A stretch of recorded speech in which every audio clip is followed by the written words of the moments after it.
কথা হলো এ দশের মাঝে কথা হলো 20,000 টাকা আর নগদে দিতে হবে ধারের নাহি কথা 100 জন বর যাত্রী 100 জন বর যাত্রী 10 টন বিবি আর তার বাপ বলে যে যত পারবি তাদের খাবি বাসে এলো বর যাত্রী বাসে এলো বর যাত্রী পাহাড় এলো জিপে লাগিল গাড়ি বিয়ে গাড়ি নামিল গাড়ি হতে সাদের জামাই নামিল না গো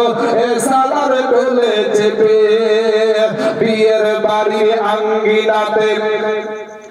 বিয়ের বাড়ি আঙ্গিনাতে আউলা টাঙ্গায় আছে ঢোল বাজছে গান গাইছে ছেলে মেয়ে নাচে ডোলার বিবি দেখতে যাব ডোলার বিবি দেখতে যাব ইউটিউবে হবে কোঠা ফরিদার রঙিন শাড়ি সিঁড়ির ওপর পাতা লুচি বন্দি মাছ মাংস লুচি বন্দি মাছ মাংস মিষ্টি মিহিদানা যে যত পারবে খেতে নেই কোনো মানা খাওয়ার শেষে বেটার বাবা খাওয়ার শেষে বেটার বাবা বাবা উঠল জোরে রেগে আর রেগে বলে ভাই ওহে বিহাই দেরি কেন কাজী সব ঠেলিয়া বেটি বাবা সব ঠেলিয়া বেটি বাবা বাবা এলো মজলিসেতে আর ইমাম সাহেব চলে এলো বসলো নীরবেতে দেখা দেখি মাথায় ডুবি দেখা দেখি মাথায় ডুবি দিল সকলেতে কেউ বা রুমাল কেউ বা মাথা ঢাকিল গামছাতে নারে তাকবীর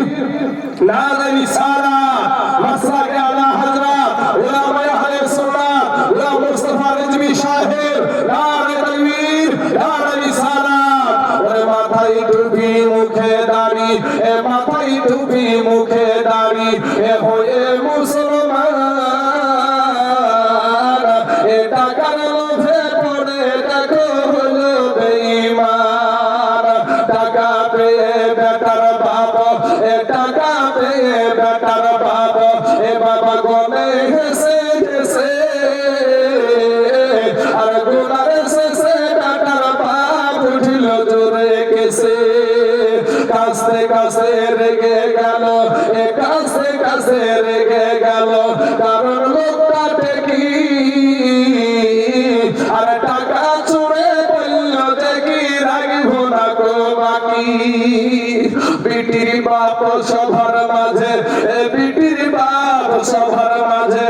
জোর করিয়া বলে আর করো না অপমান গো আমার বাপ অষ্টমঙ্গলার ভিতরেতে অষ্টমঙ্গলার ভিতরেতে 2,000 টাকা শুধু সব করে দিব আর দিও না ব্যথা শুনলো না গো বেটার বাবা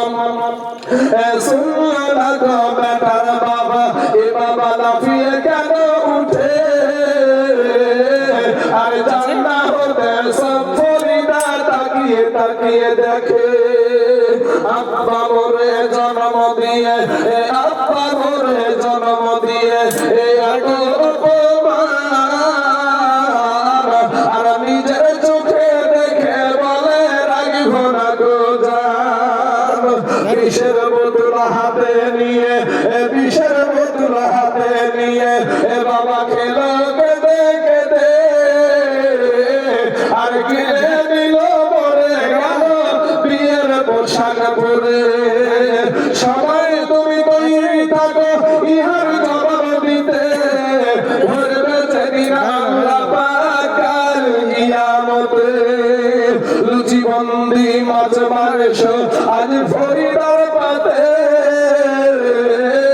সমাজ তুমি জবাব দাও বিষের বোতল কেন হাতে লুচি বন্দি মাছ মাংস এই আজকে খাবার দিন আর বিষ খেয়েছে মরল কেন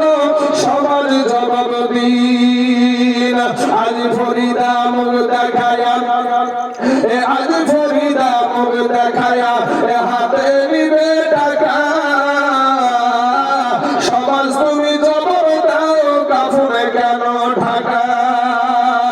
আজ ফরিদা শ্বশুর বাড়ি যাবে এ সঙ্গে যাবে সমাজ তুমি জবাব দাও কেন চুল আজ ফরিদা শ্বশুর বাড়ি আজ ফরিদার খুশির দিনে এ বাবা হবে বাসর ঘর সমাজ তুমি জবাব দাও জানাজা কেন তার আজ ফরিদা শ্বশুর বাড়ি এ নামবে চাচির কোলে সমাজ তুমি জবাব দাও কবর কেন দিলে